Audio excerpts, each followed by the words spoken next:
sweet to get to experience that on a Sunday morning. Whoa. We are so grateful and thankful for you, Master Omaka, for joining our spiritual leadership team and offering your service to the community.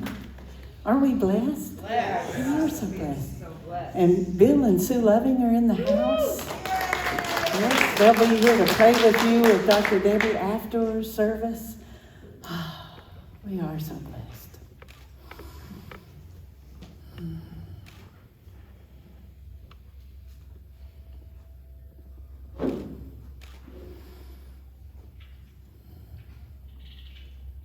So I'm here to talk to you today about an uncluttered mind. Jemiah threw a switcheroo on me. That was going to be a different song, so I was going to use some of those lyrics right there. So, drink from the water, though. Drink from the water. Yes. And you'll never have thirst again. And knowing that you are loved unconditionally. So I'm talking today about uncluttering your mind. Does that hit home with a lot of folks? It hit home with me. That's why I chose it. Because you saw me doing the AV stuff, getting ready for service. I've had a cluttered mind. Because I'm going so many ways, doing so many things, that I have to take those conscious moments to be present, to let go and clear my mind.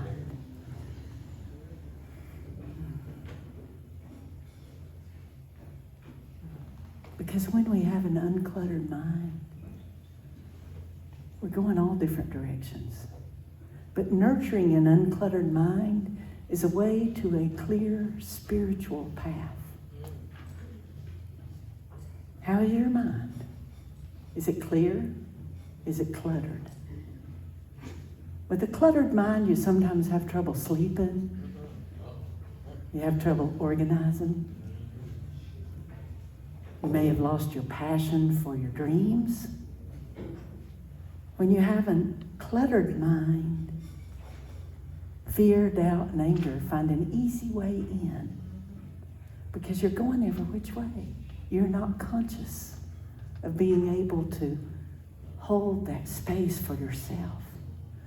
And oh, my beloved, you are not meant to live that way.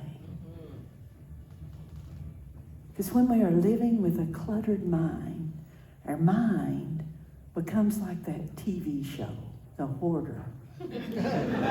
Our mind becomes like a hoarder's house, where we have essential pathways to get to those places, to get to the bathroom.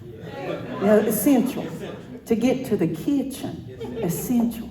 To get to a place to sleep, which may or may not even be a bedroom, but it is a place you have designated to sleep. And then everywhere else, there's clutter. There's newspapers, magazines, whatever might have once been treasures and now are trash. Stacked floor to ceiling with little pathways to it. That's how our mind becomes when it's cluttered. Because our mind will create those essential pathways to what is essential. But then all the rest is all gobbledygook, and it's all just waiting to close in. Any of you watched that movie, The Labyrinth? Yeah, with David Bowie, and how things start, that trash pile starts falling in. That's how I picture it, your cluttered mind. You have those essential pathways, but then, that mountain of stuff just starts falling in. And holding on to so much clutter, that trash, it limits us in life. Is your cluttered life your normal? Because sometimes we go to what we are conditioned to be in, whether it's good for us or not. We'll reach for those things that are not good for us just because they're familiar. We've been in that space, so we know what that space is like, and we fear stepping over into the clear space and experiencing that. But you can clear out the clutter. Clear away that negative energy that is the clutter. Clear away the noise, clear away the jealousy, clear away the hurts, clear away the worry. Clear away what is stealing your peace.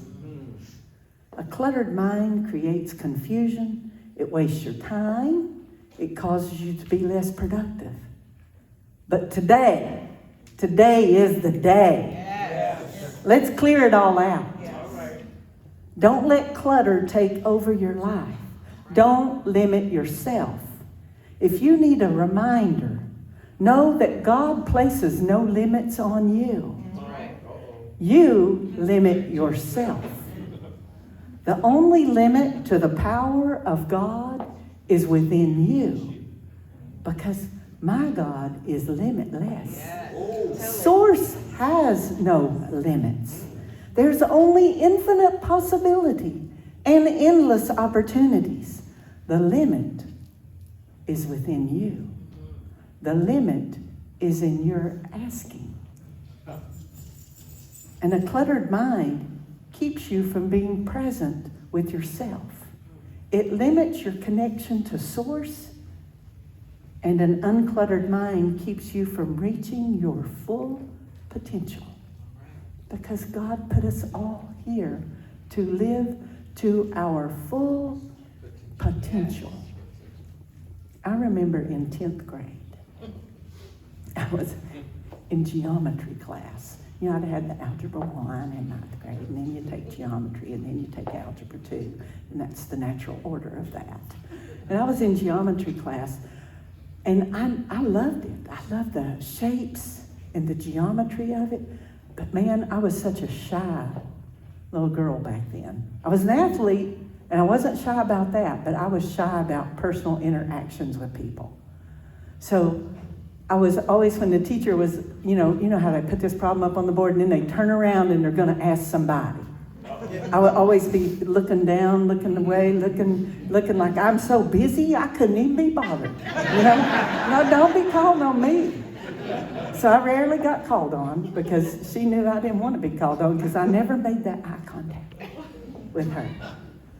And so at the parent-teacher evaluations, she told my mom that I was never going to reach my full potential because I was way too timid. I said, well, the Marine Corps had a solution for that. I learned to step out of my timidity during Marine Corps boot camp. So to unclutter your mind, we have tips and tricks. You can meditate, because to meditate is to clear your mind. You can't meditate with a cluttered mind. So you have to let it go. You have to release it.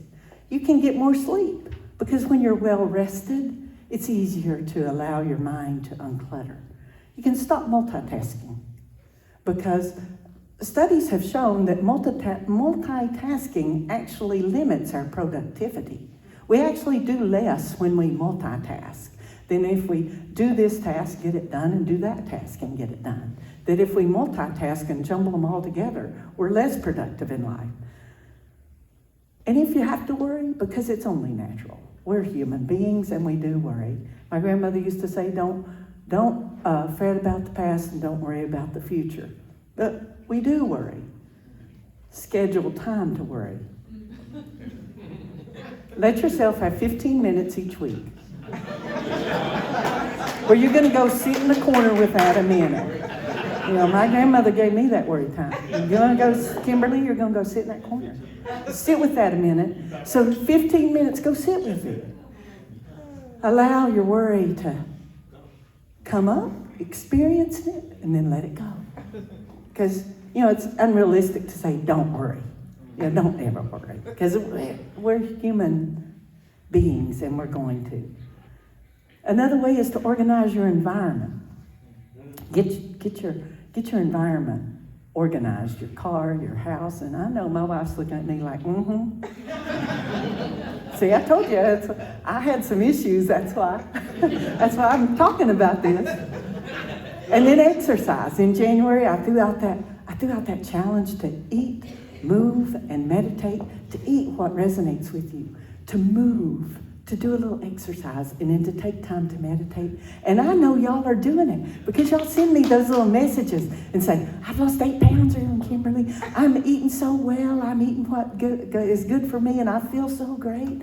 And it's wonderful. And then people watch the live stream on meditation. I watched the meditation today. They send me a note and I love it. And I'm so proud of you all. And a good mental attitude is better than mental ability. Your attitude tells the world what you want to receive in life. In New Thought, we know, we believe, and we affirm that God, the source energy, that is the one presence and the one power, is within each of us. And here's the secret. We all, each and every one of us, have an individual, unique relationship with our Creator. Amen. Each and every one of us have a unique relationship. It may not be like the person sitting next to you or the person sitting behind you or in front of you. It's yours. You have that unique, individual relationship. And we have the direct line. And if you're my age, you probably remember that red bat phone. Pick it up and Batman's on the line. You don't have to dial nothing, you just pick up the phone. And there Batman is.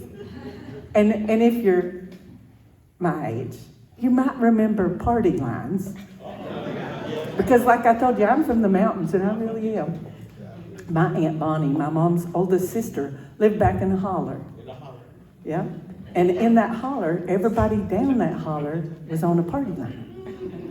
So if Mom called my Aunt Bonnie, all the ladies in the holler knew what they were talking about. Because they became experts at holding down that, picking it up and letting it up. They knew how to listen in without you knowing they were listening in.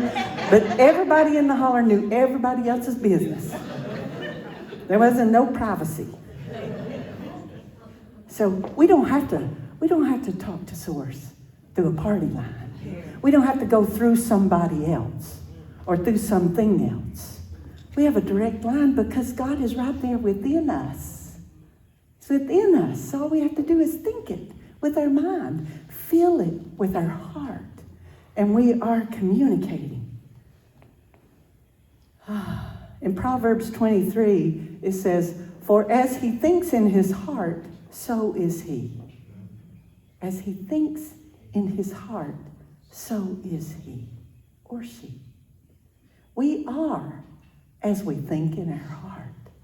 We all strive to receive love, to receive warm friendship from others, to receive peace and acceptance in our life. And know that it must always begin inside you, inside your mind and inside your heart. Love, kindness, compassion, you get those after you give them. When you give love, you get love. When you give kindness, you get kindness. When you give compassion, you receive compassion. I was filling out a sorts the other day, and a friend sent me a note and said, "How are you feeling? Are you feeling better?" I turned back and said, "Yes, I did. I did 3 random acts of kindness this morning, and I'm feeling more myself." She said, "I like that. I like that." But it's one of my ways. If I'm feeling out of sorts, I do a random act of kindness, and I'm getting back to who Kim is. So what's your attitude about life? What's your attitude about yourself? What's your attitude about others? Because I said a mental attitude is greater than mental ability. And I know it's been said, and I've heard it said, and I've had it said right to my face, that I'm too naive, that I'm too trusting, that I'm too loving, that I'm too accepting. But you know what? That's what I am inside. So that's what I want everybody else to be too. So I give love, I expect love. I give acceptance, I expect acceptance. Or I want acceptance.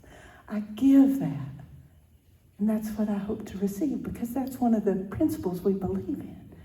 What we give out is what we receive back. And I'm telling you, my mama taught me, fool me once, shame on you. Fool me twice, shame on me. So if you get one over on me, know that I probably know it, whether I let you know it or not. But you ain't getting another one over on me. Because you can't be mean or small in your deeds and be oh so wonderful inside. You can't be mean and unkind in your words and be oh so spiritual inside. Your mental attitude, it's how you are. How you show up in life is who you are. It's how you are. So check yourself. Are you giving? Are you generous? Are you kind?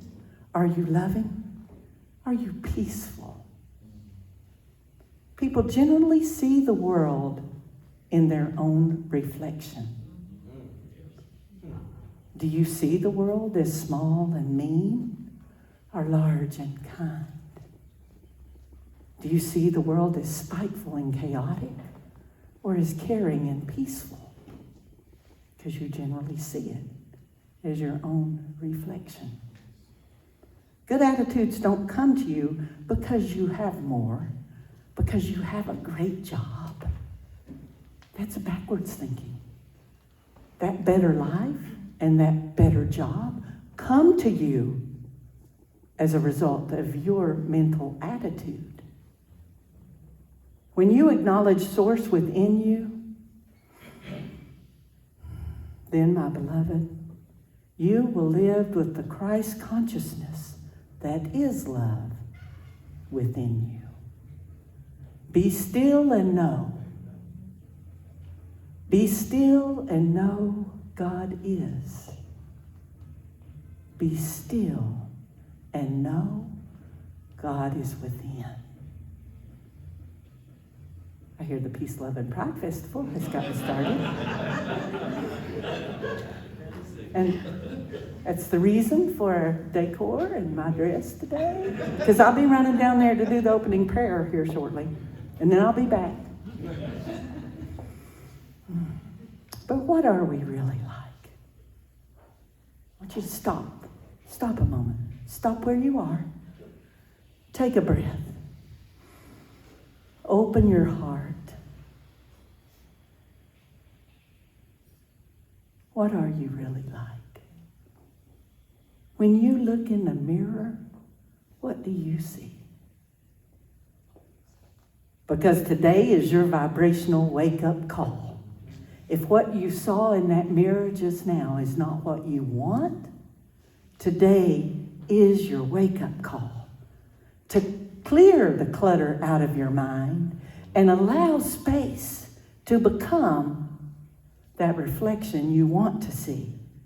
Because you are one of a kind, unique expression of spirit.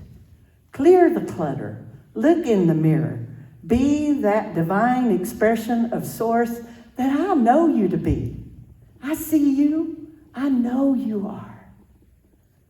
We are living right here and right now in what many religions call the kingdom of heaven. And some of those religions think that that is a place we go to after we transition from this physical existence.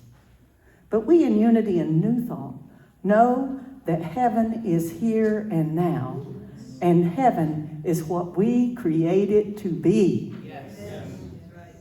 So how is heaven today? Good. How is heaven today? Because heaven is everywhere. Those epigenetic scientists, they are so brilliant.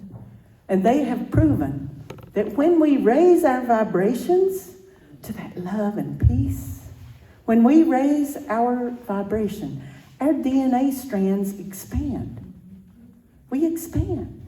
So when I say radiate out, that love, that divine wisdom, that divine peace that you take in with every breath, and I say radiate it out. Those scientists prove that that's what happens. Our DNA strands expand. And when we allow our vibration to drop down to fear and anger and to those lower frequency, our DNA strands contract. They close in. And you know what is the beauty of all of that? You get to choose. You get to choose how you're going to be. You get to choose your attitude. You get to choose your DNA. You get to choose the frequency you vibrate at.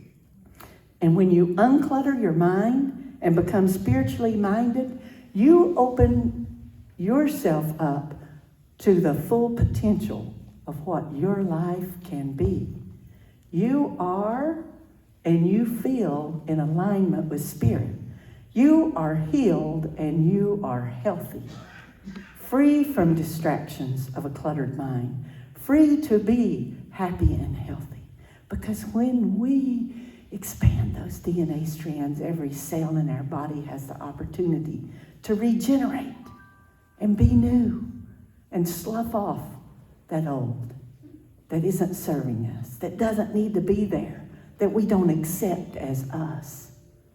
When we look in the mirror and the person looking back at you is that changed person, you know and recognize that you are the change. You are the love.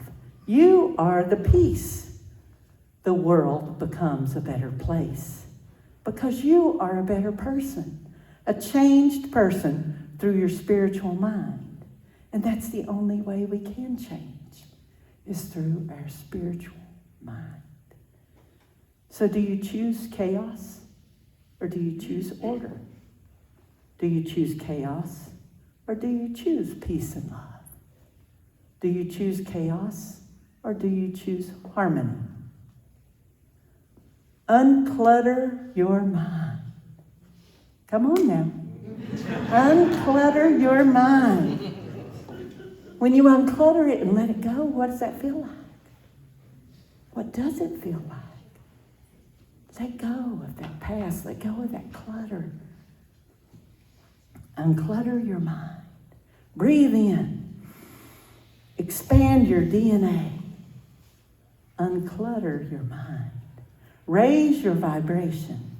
Eliminate the distraction. Heal yourself. What does that feel like? I think it feels pretty darn good. It feels wonderful to be happy and to be healthy. So how is heaven today? Great. Blessed.